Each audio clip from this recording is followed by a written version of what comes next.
ఏంటి పడిపోయిందంటే అప్పునే ఇంతవరకు ఈ ప్రపంచంలో ఏ మగాడు ఒక ఆడదాని చేతి కట్టలేదే. నేను కడుతున్నాను. కట్టించేసుకోవే. రక్షాబంధన్ ఇది నీ చేతుకున్నంత కాలం నా బెల్లం మెల్లం మంగళసూత్రం కలకాలం చల్లగా ఉంటది. అమ్మయ్యా, జై హింద్. ఇదేం చల్లాయి ఇంత షాడ్గా ఎక్కడి నుంచి వచ్చింది? పర్వాలేదులే, సెంటిమెంట్.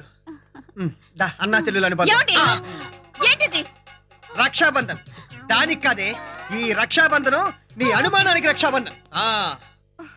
నాకు తెలుసండి మీరు మంచివారని. ఇన్నాళ్ళు కావాలని సరదాగా ఏడిపించాను. పర్వాలేదులేవే, నువ్వు హ్యాపీ కదా.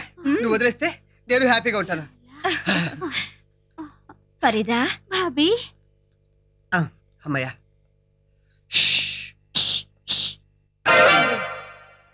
అరే సాబ్, నా బీబీలో నువ్వు చూసింది నేను చూడండి ఏమిటో చెప్పు సాబ్. నువ్వు చూస్తే నేను చూసినట్టుగా ఆనందిస్తా. 100 లడ్డూలు తినిపిస్తా. నీ బీబీలో నేను చూసింది నువ్వు చూడలేవు. నీ బీబీలో నేను చెల్లాయిని చూసా. బహుత్ బహుత్ శుక్రియా సాబ్. నువ్వు నాకు సాలే అవుతావు. ఈ దెబ్బతో నా ప్రాబ్లం సాల్వే అయ్యింది.